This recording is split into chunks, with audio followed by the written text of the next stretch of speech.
I'll tell you what, Tim and I have an amazing PowerPoint, so it would be a shame if we weren't able to share it, but I don't want that to prevent us from moving forward. So I'm actually going to kick us off. Thank you, Peter, for framing up our session today.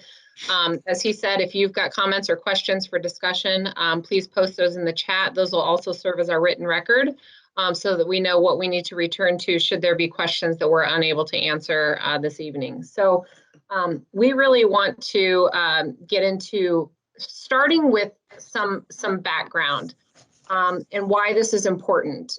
You heard Shashank Arora talk pretty in depth around the opportunities that this funding is providing us. And it's really important for us in how we message the use of these dollars in our community and in our system.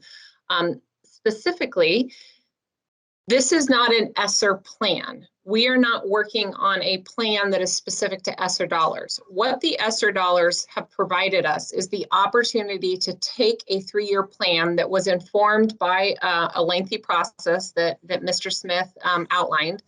And really, this is the fuel to fund and accelerate what we know needed to happen. So while we've certainly been able to expand the plan, it is not our goal to veer from our articulated board goal plan and articulate a different plan. So it's important for us to communicate that. Historically, as we've approached our improvement efforts over the last couple of years, we have been focused on early literacy, we have been focused on algebra, we have been focused on equity. This plan is really an opportunity to shift that and view all of those things in tandem and as complementary to one another. A specific example of that.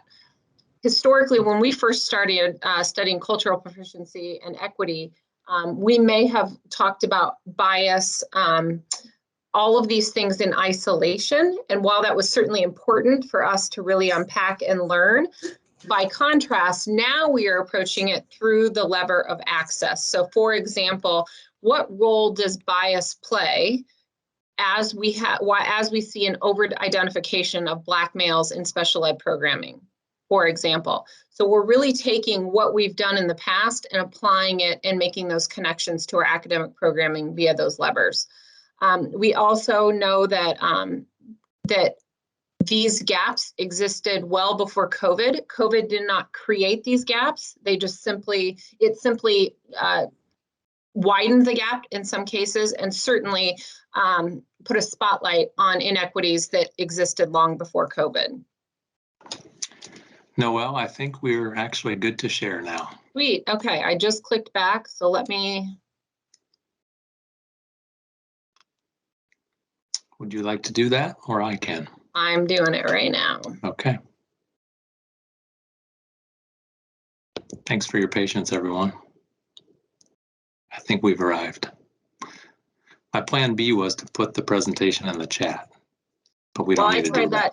Yeah, I tried that too, and that wasn't working for me. So you'd think after a year in this modality, we would be a little smoother here. Okay, so I've uploaded it, or I've shared it, but I'm not seeing it pop up yet. How's that?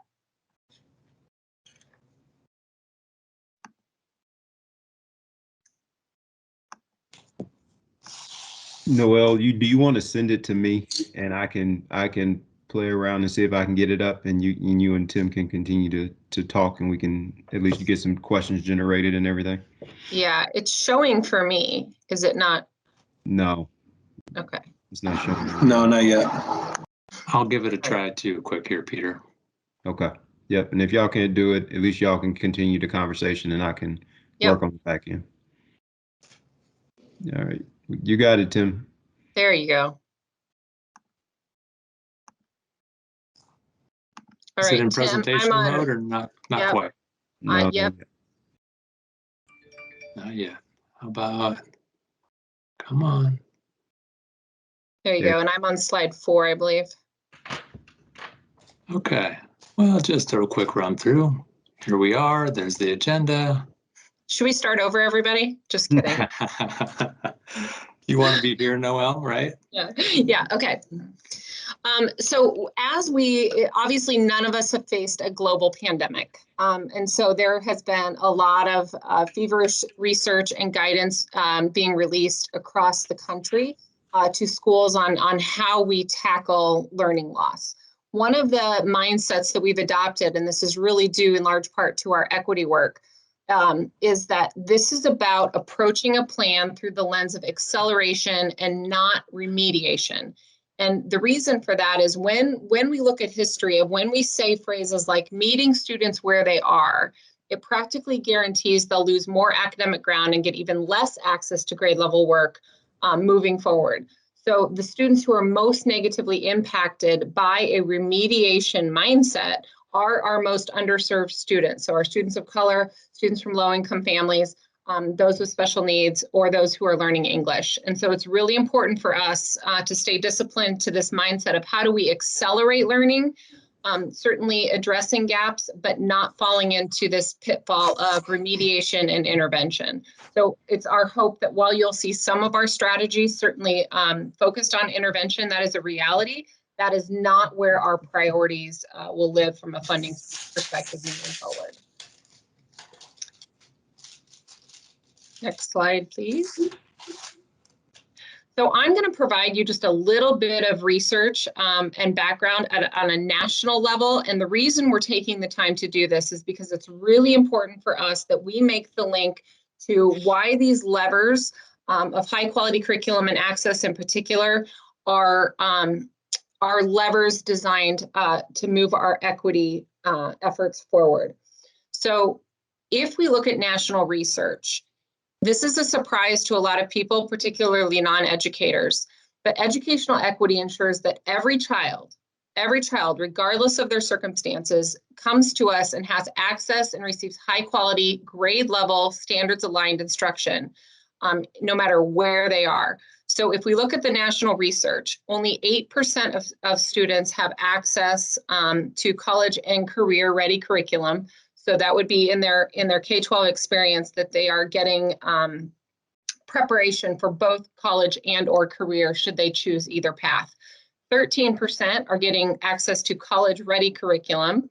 And that might be considered, advanced coursework, AP, even your standard pathway that would be considered at grade level and put them on track for college readiness.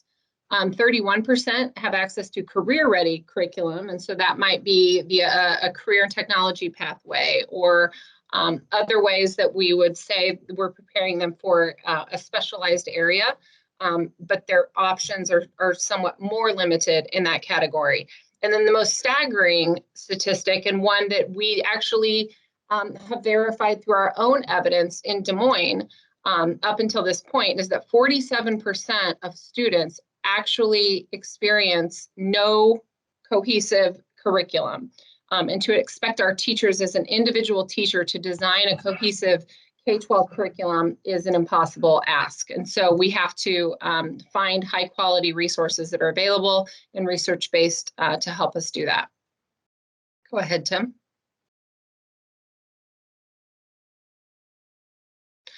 So then we see this gap play out at the classroom level. So this is where a lot of our equity work around mindsets take place. So on a national level, 82% of teachers support the content of their state's academic standards. So in our case, that's the Iowa core curriculum. Depending on the content area, it's NGSS for science, but we have state adopted standards. 82% on average say that, yeah, we think that those are good standards and our students should be held to those academic standards. In contrast, only 44% of those teachers, though, expected that their students could have success with the standards. So there's this gap between, yes, we believe that they're high quality standards, they're good, but I actually don't believe my kids can do it. So that's the gap we're trying to fill. We see that play out in 133 hours on assignments assigned to students in classrooms that are with us every day are not grade level appropriate, as compared to 47 hours that they were grade level appropriate. So there is a massive gap And when we say access to high quality curriculum, we're meaning, are they even getting a chance to work at grade level standards? And this data is saying largely no, or there's a tremendous gap.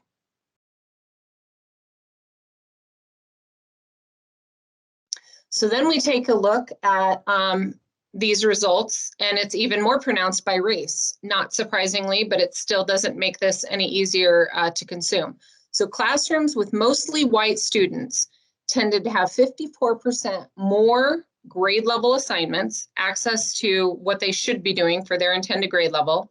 They have 4 times more grade level lessons, so how those play out in instruction in classrooms, and 23% more experiences viewed as engaging compared to classrooms with mostly students of color. So when we talk about adopting a high quality curriculum, we are not just simply talking about, we're just going out and purchasing materials. We are looking for resources, standards, curriculum, texts that reflect the students that we serve, that are that reflect a certain design principles that we know reflect best practice, and that we know will be incredibly rigorous and engaging for every student, regardless of race or neighborhood or zip code.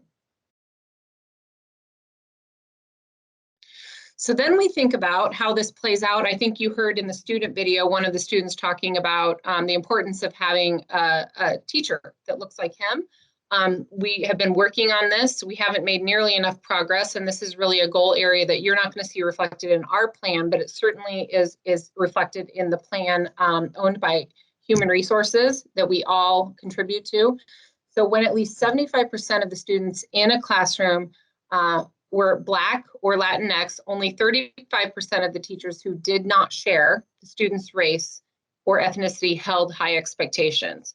So we know that by having a teacher in a classroom who reflects the students, the expectations for those students increase. Now, it's only about 66% of our teachers of color who are serving students of color held high expectations, but that's far greater than if that teacher is white or different than the ethnicity of the students.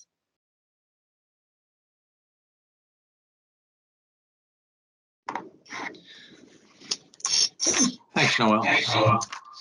I'm Tim Schott, supporting pre-K elementary programs, and also a proud, as David mentioned, a proud parent of 3 DMPS graduates. I'm going to bring the conversation a little closer to home. So Noelle shared the research, national research, and made some connections to what you're going to see in the plan, and I'm going to sort of double down on that. If you notice this slide, there's yellow all over it. And this slide represents community voice and community engagements.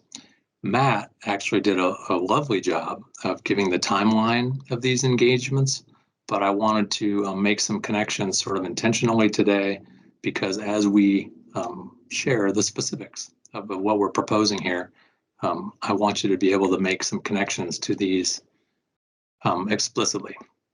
So Matt illustrated that we've had essentially 2 major community engagements. The first is represented by the levers on the left side that were the product of collaborative problem solving meetings that many of you took part in. In fact, maybe all of you took part in starting a couple of years ago, actually, that resulted in root cause analysis around what are the levers that we need to organize our efforts around to achieve board goals. Those are represented on the left. You'll notice today that some of those are almost exactly titled the same as one of the 4 breakout sessions today. So what I want to point out about the levers on the left side is that today you'll hear examples of our plan proposal, which hit on really primarily 3 of them. So I want to sort of focus in on implementation of a high quality curriculum, the one on the top there, the one right below that, access to grade level expectations, and the 1/3 from the bottom, engagement and community members. Not exclusively, they overlap, they there's some crossover for sure, but I wanted to sort of lift those up so that when you're listening to the specifics today, you can start to sort of think, oh yeah, that absolutely applies to access or implementing high quality curriculum, etc.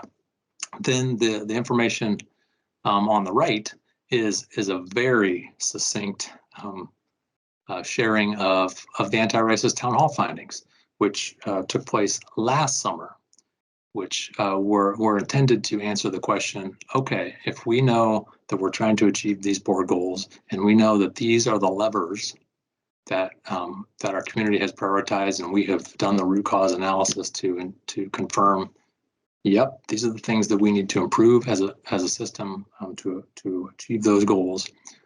How is it specifically that we need to ensure that we're doing that while we're pursuing becoming more anti-racist, a more anti-racist organization?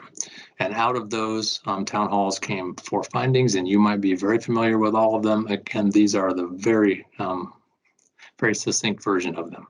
But there's a connection here, and I want to lift them up so you can start to draw the connection there. They work in tandem with each other. The first is the idea that our curriculum is whitewashed.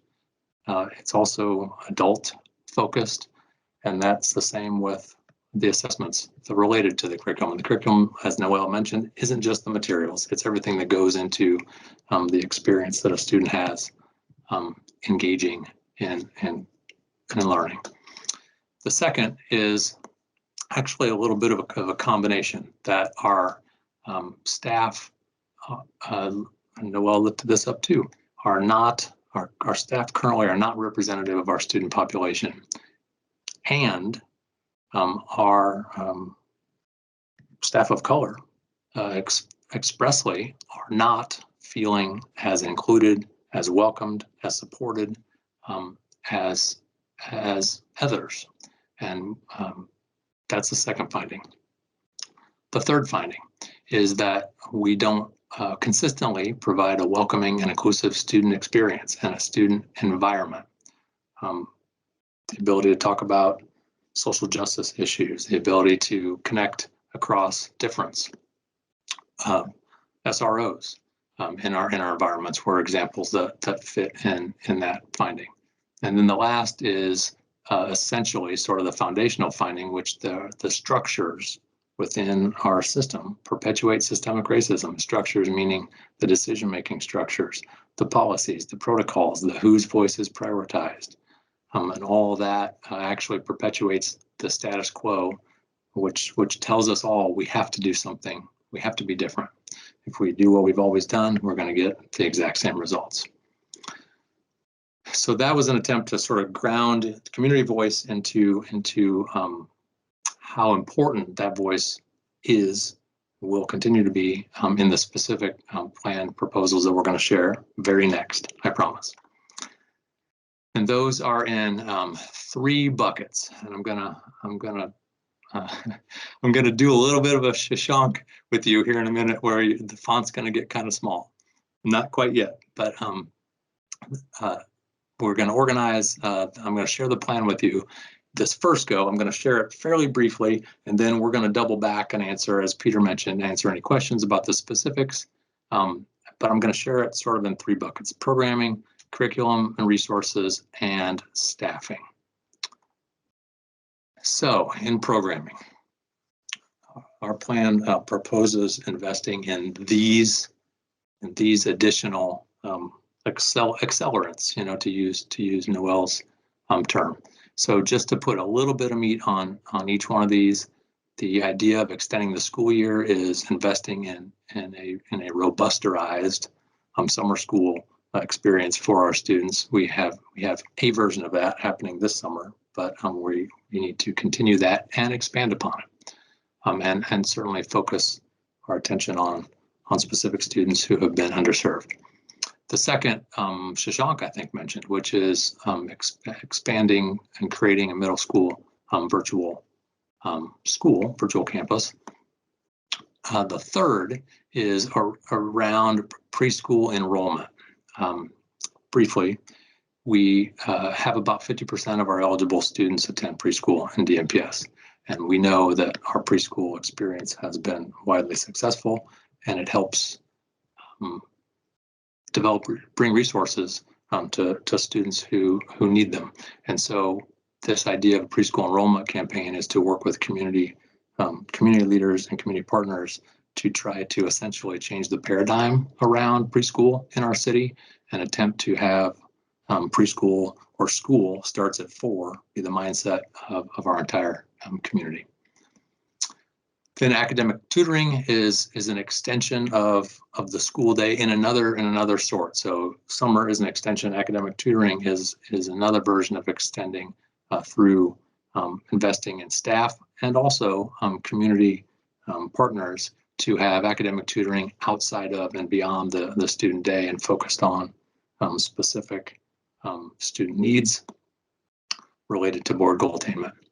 Then enrichment programming is actually specific to creating opportunities for students to engage in college experiences, pre-college, but college exposure experiences in collaboration with community colleges and local colleges and community partners, and having that be a baked-in part of your experience as a student in DMPS rather than a maybe experience. The English language learner and family support and community partner services is expanding what we currently do to support our English language learner families to reach more families and through essentially investing in additional community partners. Credit recovery is taking what we currently do with 11th and 12th graders and expanding it to include credit recovery supports for 9th and 10th graders, for example, so that we can intervene and support and ensure students are on track to graduate even earlier than we've had the ability to do in the past. Career and technical education redesign is intended to do a couple of things. It's intended to be a version of the enrichment programming, but through the career and technical lens, meaning to provide students with exposure to career and technical opportunities early, to greatly expand our internship programming, and also to build curriculum, career and technical curriculum that is guaranteed and viable for every single student district-wide. And then the last, and Noelle used the term intervention in contrast to acceleration, and she said, we do have a little bit of focus on intervention. And here's the example, actually. The K-12 math and literacy intervention. The idea there is to invest in both the curriculum, the existing staff, so that we can have a consistent intervention program that is not school dependent, meaning one school does it this way, another school does it another way. Those are the programming pieces. That's a lot. That's a lot. The other two categories are a little smaller. The idea, Peter, I can't see you, but I think the idea is to share all three of these buckets, and then we'll come back at the very end and answer more specific questions, I think. Noelle, you're the only one that I can see, so if I'm missing the boat, you give me a high five, okay? No questions. Okay. Next bucket is curriculum and resources. Some of these things you probably know about. Some of them actually are underway, but they're going to be enhanced a bit. So math curriculum adoption is proposed, and that would be a significant curriculum adoption that would actually go K through Algebra 2, and along, of course, with curriculum adoptions, it's not just the materials, it's the training, it's the support, it's the monitoring of implementation and all of that. Bullet 2 is about the literacy curriculum implementation support, and that is specifically contracting additional services through our literacy curriculum provider to help us with implementation support from a coach consultant lens. The third is supplemental literacy curriculum materials, which is literally the additional texts on grade level, rich, diverse text sets that we haven't we wouldn't be able to provide for every single student and every single school in the absence of these funds. So essentially getting all the resources for our literacy curriculum adoption, not just some of them. And then the last one is specific to pre-K, purchasing a brand new pre-K literacy curriculum, which hasn't been done in a few years, is that fourth bullet. And then the last one I want to talk a bit about in staffing. We put this as a bucket on purpose. Shashank, if you recall, talked about sustainability, and he talked specifically about cautioning, I think was probably the way he put it, us against hiring staff, because that was not sustainable. So you'll see that the staffing list is very small. And in fact, when I tell you about it specifically, you'll see that it's actually super small. So there are two actual positions that we're proposing. And the one you see is a Canvas coordinator, which would support what now will be a middle school and a high school virtual school environment, the learning management system for both those levels, middle and high school.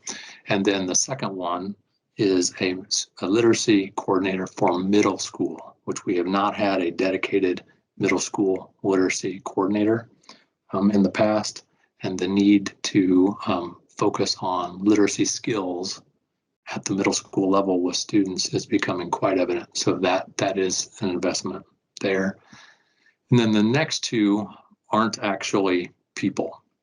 They're sort of not people. So that's why they're italicized. So stick with me if you can. The first is this notion of critical needs endorsements. So every year we have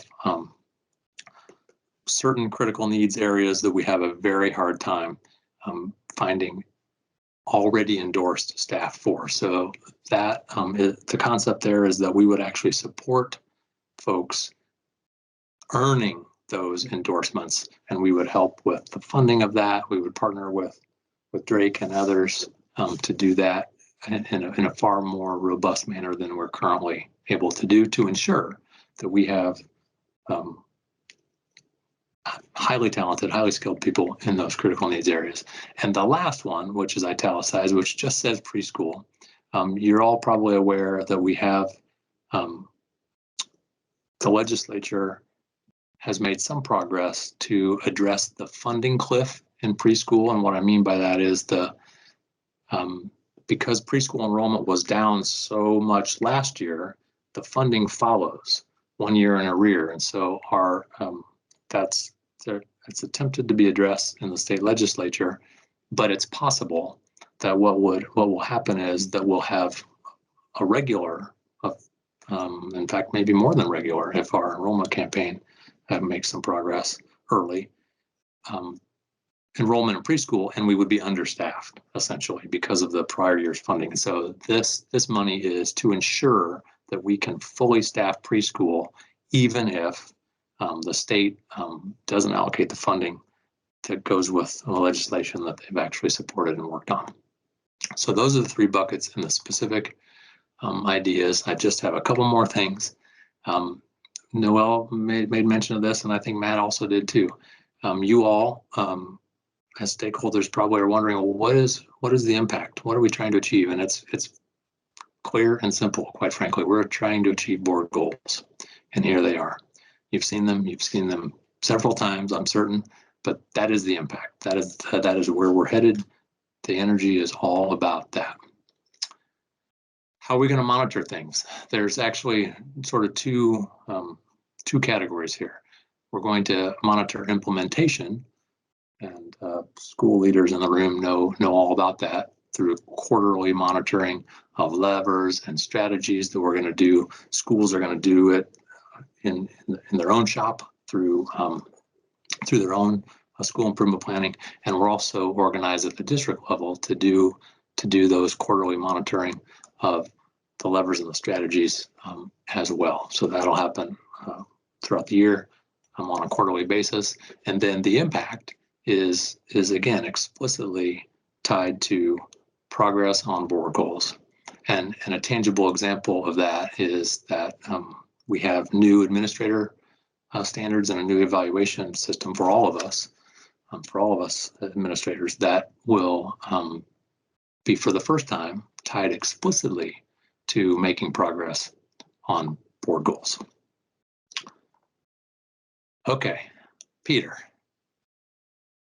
what would you like me to do next? I can't see anything. Shall I stop sharing my screen? Yeah, you can stop sharing. Or let's not stop sharing because folks might need you to go back to some those, especially those slides with the three bucket slides to be able to see what those things are. And so now we'll open it up. There are no questions currently in the chat. But if anyone has any questions, feel free to pop on your mic and turn on your camera. Ms. Bruton, you can get us started. Yeah, I would like to see the one chart. I think it was like maybe the first one where it was talking about a qualified curriculum, because I think there's something above the curriculum. And I think we're missing a really, really important piece. And I can tell you what piece I think we're missing is leadership. You know, I think you could have a really great curriculum, but for me, we need to really look at leadership. We need leadership that is representative, that's responsive and resourceful. Then we can come down and talk about the curriculum. See, when it starts with the curriculum, it looks like the problem is the teacher and the books. And to me, it goes beyond that. It goes to the board, and then I think it goes to the superintendent and his cabinet. And I'm not sure who's in the cabinet now, but I remember when I was in Des Moines Public Schools, and also, as a kid, and then also as a teacher and an administrator, and there were people of color in the cabinet. I don't know who's in the cabinet now, but if that input isn't there at that level, then there's going to be decisions that are made that are going to impact what you're trying to do in those other areas. So I would like to go on record and say that I really think we need to look at the administration. And I love everybody down there. You guys do good work, but I still think that that's a serious block that's missing. And I would hate to think that we can change what third grade black boys are doing if we haven't done something with the leadership. And it needs to be representative of the community that we're trying to lead and bring forward. And then I just have another piece that's probably not in this group, but I'm not in that group to be able to say that. But that social and emotional learning, I thought for sure that Deb Carr would be somewhere either presenting or actually leading the discussion.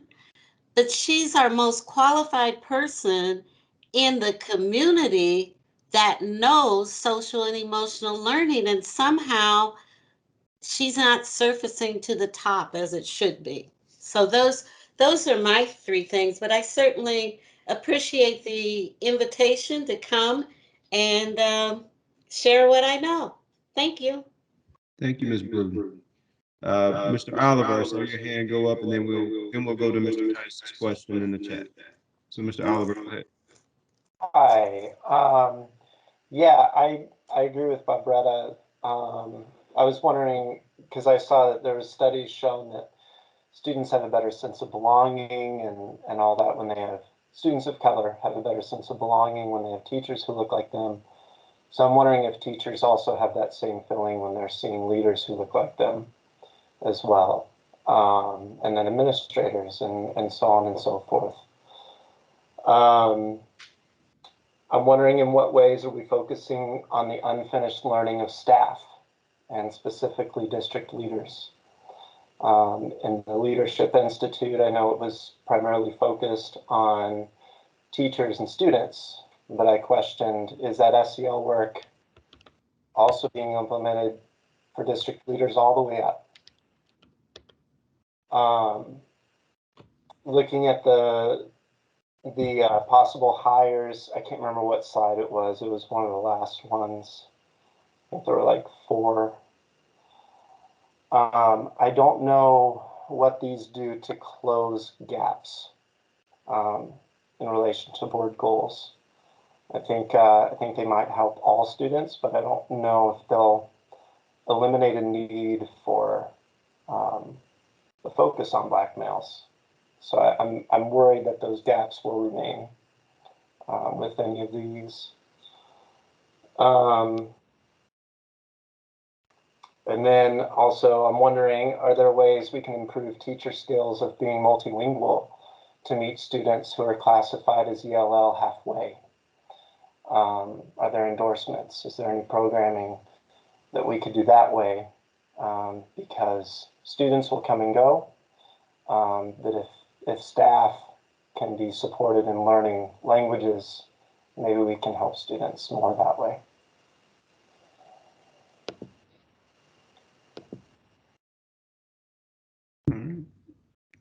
Tim Noel, is there anything that you all can answer out of the questions that were proposed?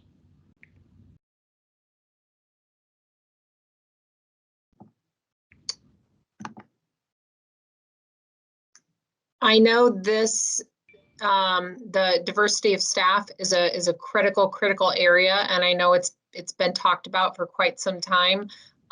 Obviously, we don't have our HR counterparts here, knowing that that's where, even though we all own that plan and own responsibility for that, the plan really originates in a goal area within HR.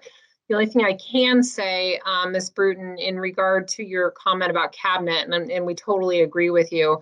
I actually did a demographic breakdown of our current cabinet, and we have pretty equal representation of people of color, men and women. And so a lot of progress has been made in that regard as far as representation at the cabinet table. We're certainly not done.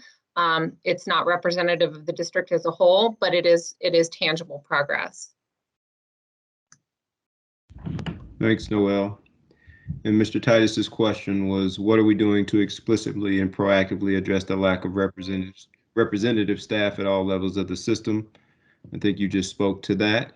And now we will go to Mr. Ortega.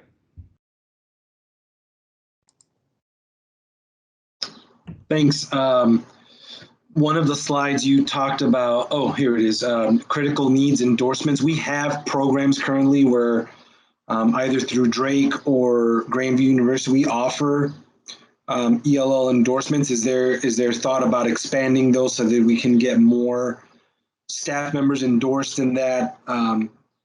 We kind of kill 2 birds with 1 stone. We increase our capacity, but at the same time allow students to access grade level content with mainstream teachers who are trained in making that content accessible to students. So just wondering.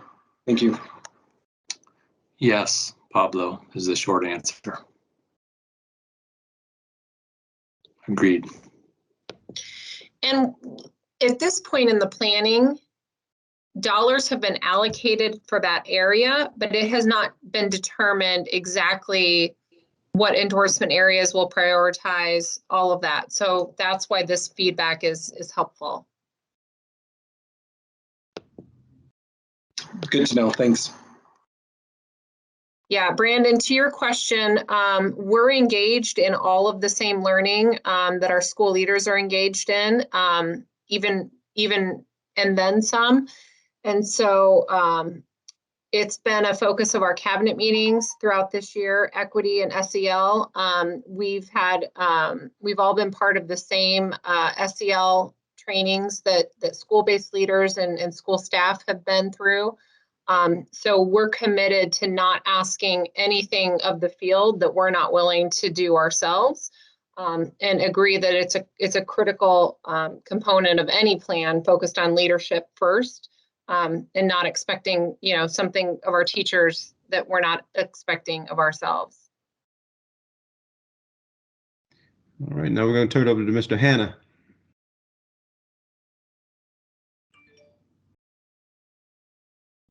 I just want to first of all commend you guys on the work that you've done, the ongoing work that you've done during the pandemic, and the work that looks like on the horizon in terms of doing some things to push the needle. But I do want to talk a little bit about, I came on today to talk about the unfinished learning, and maybe we'll get to that at some point. But Noelle, I appreciate you coming on and saying, that there were tremendous gaps even before the pandemic. We all know that, not only in Des Moines, but nationally.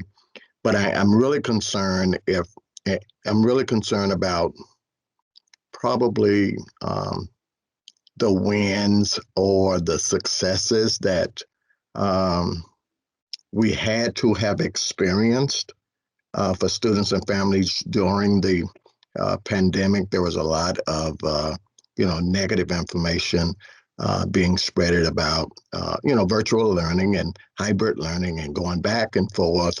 And if we had to do it over again, we probably would do it a little differently. But again, we were all caught off guard. So I got a two-part question here, and it would be, what were some of the successes, wins that were experienced by students and families during the virtual or hybrid learning environment? And the second part of that is, what will be our focus on closing the academic gap for those students who suffered tremendous learning losses because of virtual deficiencies and technological deficiencies? And I don't know how that's going to look moving forward.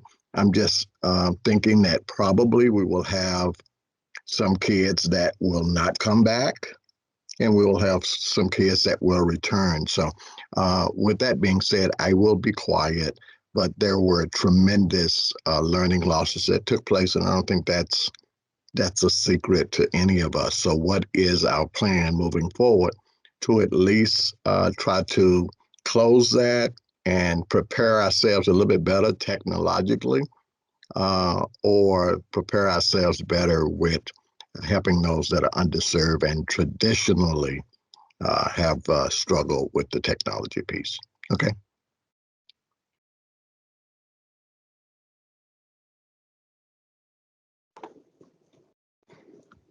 Yeah, thanks, Alex. A couple things. There absolutely were some wins, and the wins came in the form of creativity, ingenuity, collaboration, folks being willing to be flexible and try things that they couldn't imagine, both from staff and families, and certainly some students thrived in our various learning modalities. You're exactly right that technology, and actually one of the 4 breakouts today is not this room, but another room, is specifically about the technology aspects of the ESSER funding plan that absolutely have to be addressed, and there are plans for that. On the larger question of the learning loss, this is the plan to address the learning loss. The plan is to double down on what we've learned from you, the community, which resulted in the levers that we know we need to invest in, and what we learned from you, the community, to help make sure that we don't do those in the absence of the anti-racist frame that we know is critical for us to ensure that every student reaches their potential and we reach board goals. That doubling down on those things and accelerating them, to use Noelle's term, accelerant, I think I used earlier, accelerating our ability to do those things in a summary statement, is the plan.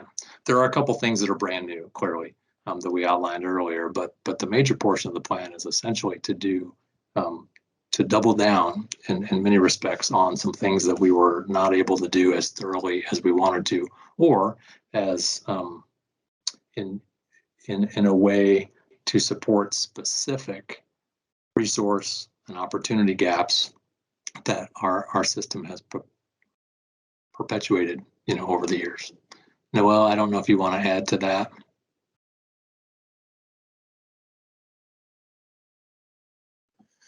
No, I mean, I think that's exactly right, Mr. Hanna. It's a really good question, but I think that the strategies that we've outlined is where those things are addressed. And so doing all of that and striking a balance of, like I said, not falling into a pitfall of remediation, that we start to go back to all of these skills that should have been learned 2 years ago, that we need to address those gaps through access to grade level standards.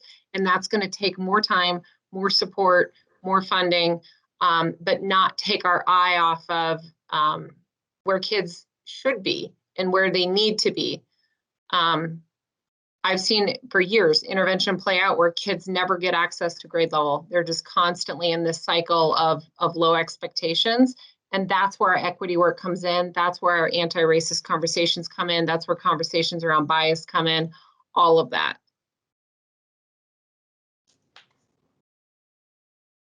Thanks, Noelle and Tim. I'm going to turn it over to Beverly McPherson. Ms. McPherson, do you have something you'd like to ask? Yes, not just necessarily ask, but to add to some of the things that you're saying. When I listened to some of the things that you guys want to implement, the kids from their feedback and their conversation, they gave us a lot of those answers. Because as they refer to, they talk about the experiences that they would want to have people to learn more about their culture. I can talk for myself.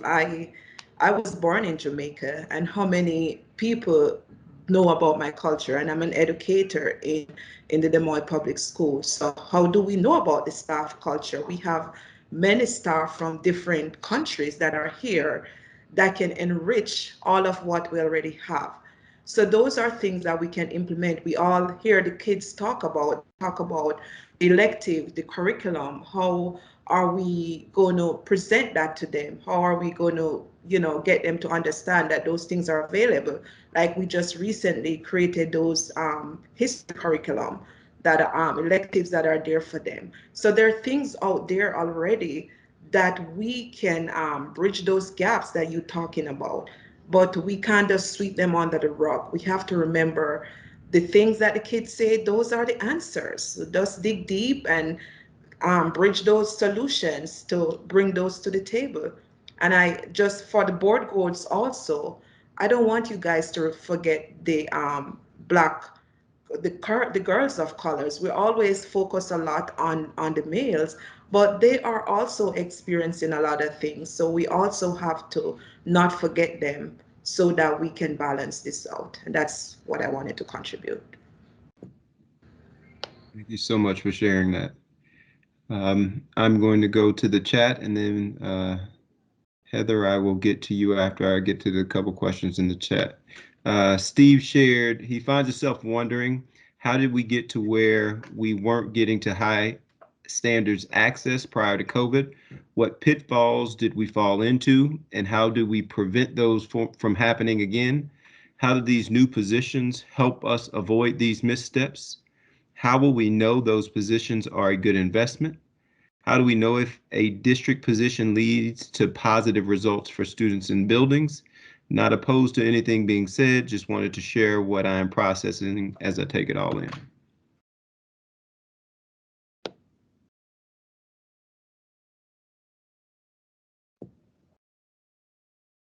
And Amy shared, I heard the kids in the video mention wanting more opportunities to be social. How can we use the dollars to pay the teachers we already have to stay after school to provide more social experiences integrated with literacy and SEL connected to EL? And for those who might not know what EL is the literacy curriculum adoption that we have.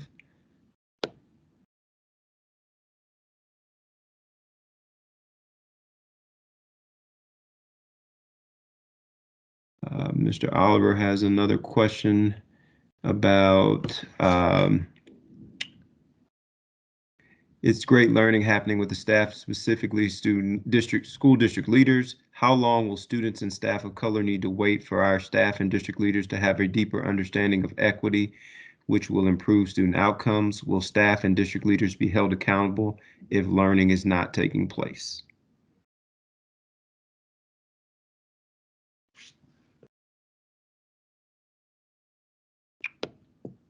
I see that moving. Tim, are you going to the slide about monitoring?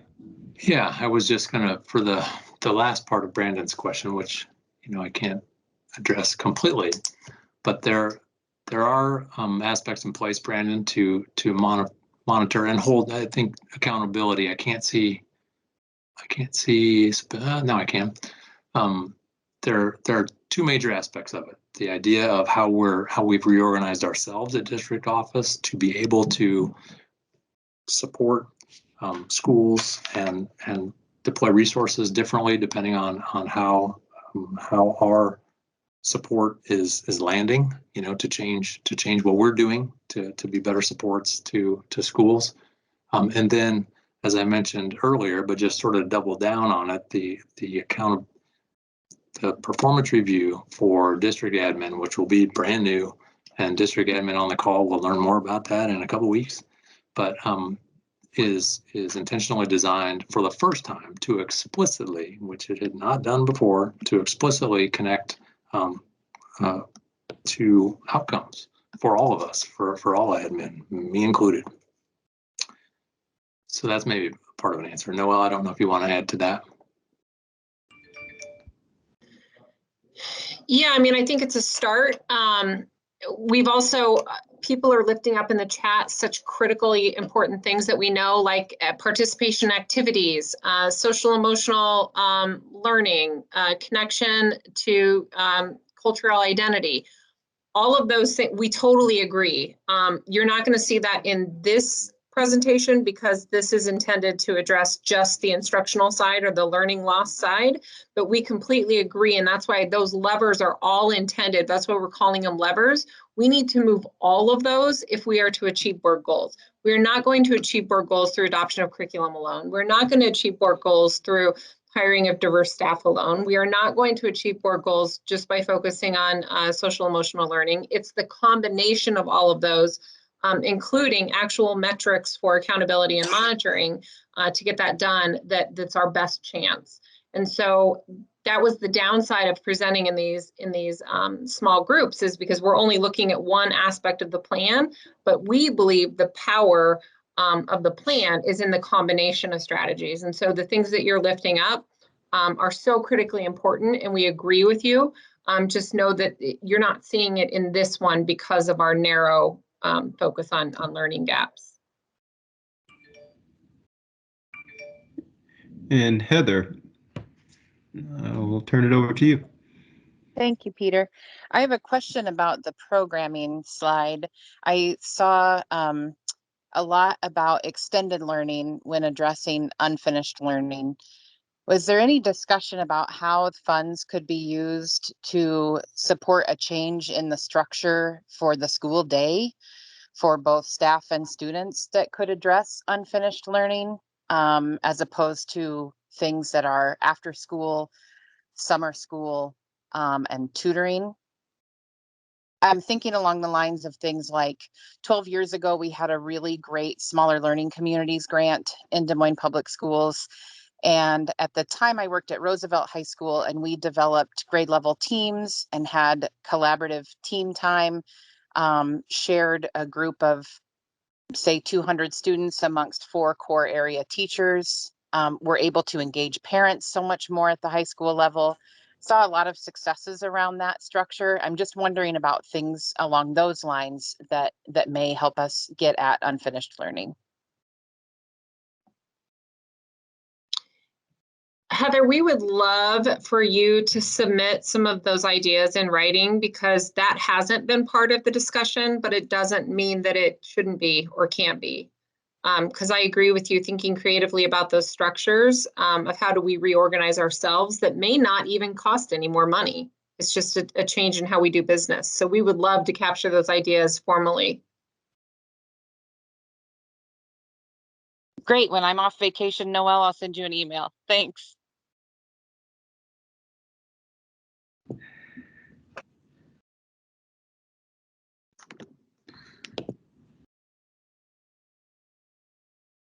Ms. Bruton, did your hand go up again?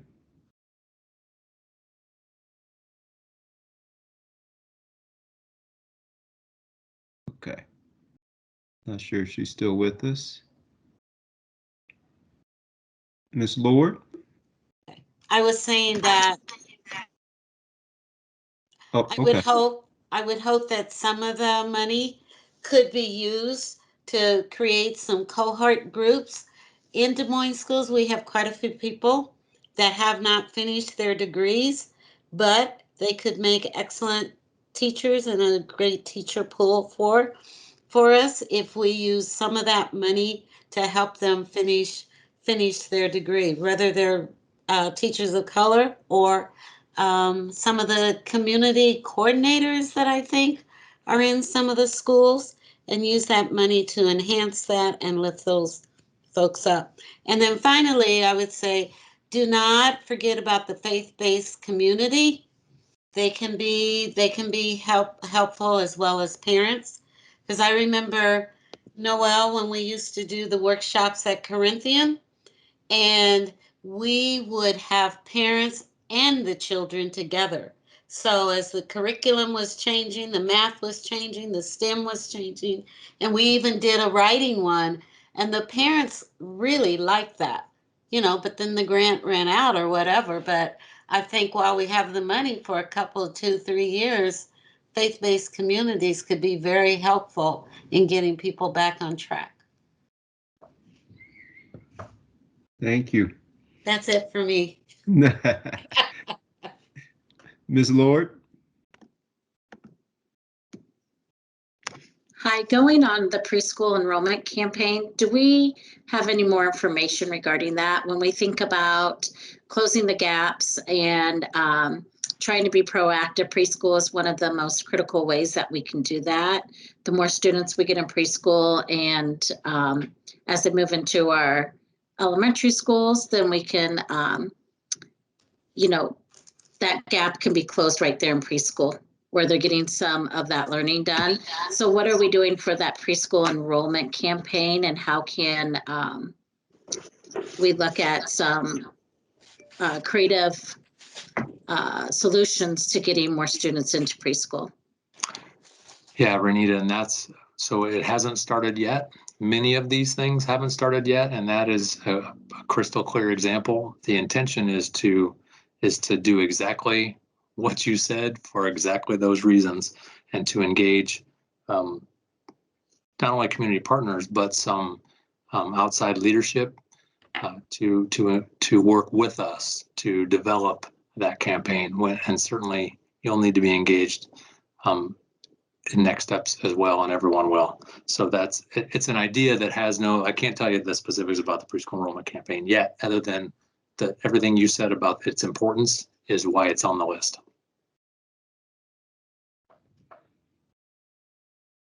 All right. Mr. Hanna, I saw your hand come back up.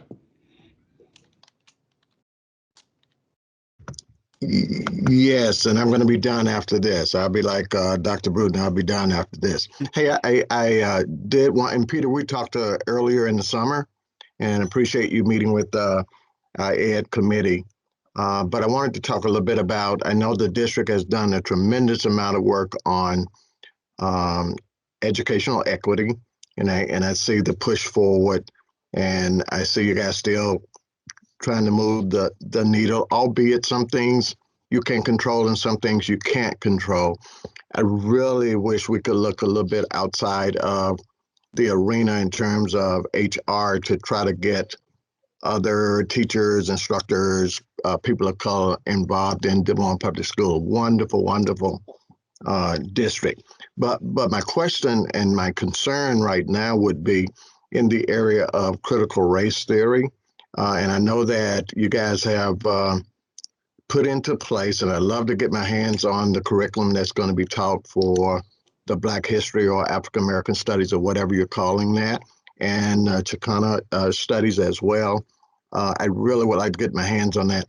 I'm really concerned with the move nationally to suppress that type of teaching, that type of thinking. And even in this state, it's not so much our school board that's doing that like it is nationally, but we do have the government that's trying to suppress that. My question would be, do you feel with House File 802, do you feel a sense of concern regarding trying to implement instruction in the area of implicit bias as well as African American studies? Because you cannot do that without telling the story, and that story must be told.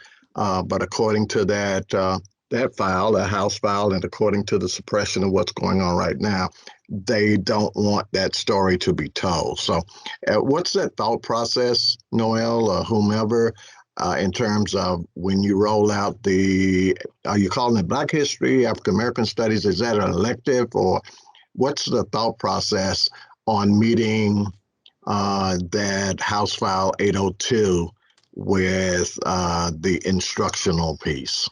Yeah, so that's a really good question, Dr. Hanna, and it's been causing us a lot of angst, certainly. I had an opportunity, and a few others had an opportunity to participate in a lengthy webinar this week with members from across the state, lawyers, folks who have dug deep into House File 802 legislation. And I was pleasantly surprised that we don't believe it's going to be nearly as restrictive as some other states.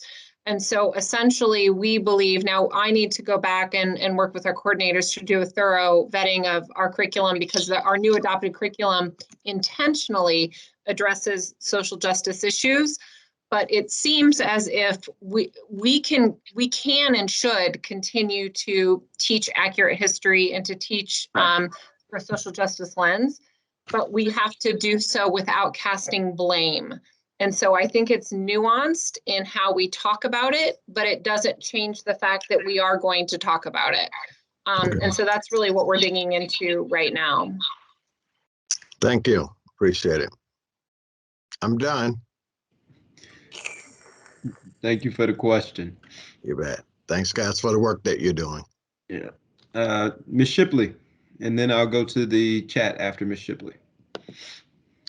Thank you. My statement just applies to what Renita was talking about in regards to early childhood or preschool programs. I think it's important not only for our emerging students coming into elementary grades, but also thinking about the elementary years of how much we're working to support and to educate parents on the importance of early literacy skills, early math skills, and really partnering with them to learn that. I know a lot of parents in our building, having gone through COVID and been part of their children's learning virtually, seem very vested in their children's education. And it's not that they weren't before, but their eyes have just been opened more to their child's skills or to what teachers are doing. I think we really need to capitalize on that as a district to make sure that we're taking advantage of that connection with our parents and like launching some sort of campaign about ensuring that your child is reading and what resources are we investing into that for our families. And at this point, it's really just been more individual buildings and use of title funds, but I think that we could put our minds together and really come up with something that's much more comprehensive. Thanks, Tracy, for sharing. Just to go back to where we ended in the chat, Ms. McPherson asked, what are we looking for to attract teachers of color? Why are we losing some who are moving on to other districts? Amy asked, I wonder about preschools that have extended day programming. How could we get 2 certified teachers for the program instead of only 1? Ms. Romo shared that she's not certain, but there's some data and experiences of students still suggest that there is something that happens in our upper elementary grades that creates a gap that wasn't present in early grades. And I believe below, Noel responded to that. Audrey, I know this is beyond the full scope of unfinished learning, but we need materials that support many more home languages to ensure engagement. Ms. Routh Chapman, how can we provide support and training to teachers so that all teachers are using effective strategies to promote language development while teaching content? When this is done, it can accelerate the process of learning language.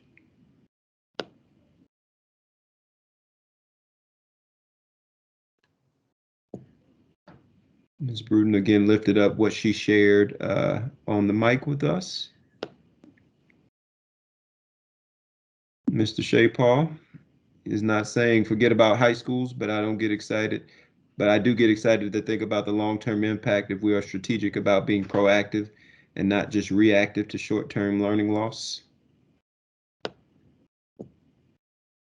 And that is it. And so I just want to, as our time is ending today, I just want to thank everyone again for your engagement today, for your feedback, for your questions. This is only going to, your questions and feedback are only going to enhance the plans that are being put in place. And so your voice is vital in ensuring that we truly are about each and every student in our district. And I know our scope was very narrow in this conversation, but we have made note of and documented everything here in the chat, as well as this meeting is being recorded. So some of those things that were outside of this scope, those things still have been documented, and we are going to make sure that we can address those things in some way, in some other modality in the future. So please be on the lookout for those things. And so one of the things we are implementing, and one of the things we learned as district leaders last year and we engaged in and practiced was our 3 signature practices, which are a foundational component of our social emotional learning. And so we are going to participate in one of those now. And one of those is the optimistic close. So before you leave this evening, if you would do one last thing, if you would share for us with one word how you are feeling about this work. If you could just drop it in the chat with one word, how are you feeling about this? And Mr. Titus, I'll be connecting with you Optimistic. today or tomorrow. I mean, tomorrow or Thursday.